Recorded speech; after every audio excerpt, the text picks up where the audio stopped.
Good morning, everyone, if you're in the Midwest, otherwise, good afternoon.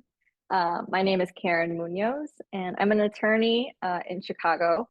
And for 17 years, I've practiced in plaintiff's personal injury law, representing folks who had been catastrophically injured and or had lost family members through the negligence of others. In that work, I worked with many individuals and families impacted by trauma, impacted by the sudden loss and changes to their lives.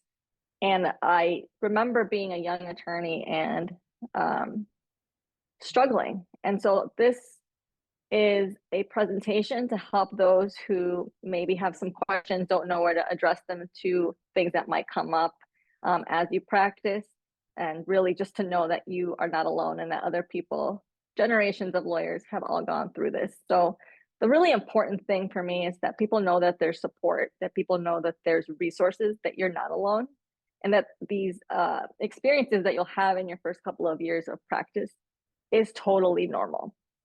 So this work is important to me because I have experienced many of the effects of not taking care of myself, and I am familiar with the stress and how it can take over your lives, especially if you're not careful in your first few months or even first couple of years of practice.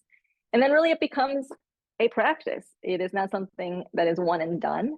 It is something that is continuous, that you have to be mindful of as you continue to do the hard work of representing folks who are maybe not able to access justice, or who are just in litigation and it brings a lot of stress. So the legal profession draws folks who want to make a difference, right?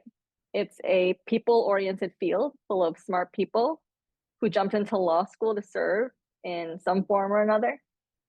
And again, the first few months and years can be demanding and incredibly stressful.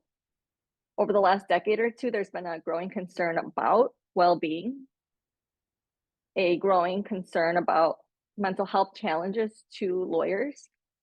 And that's what we're going to talk about today.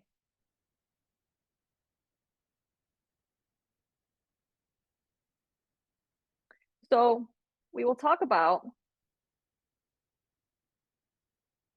common pitfalls and how to avoid them, real world strategies to combat them. We will talk about how do we manage anxiety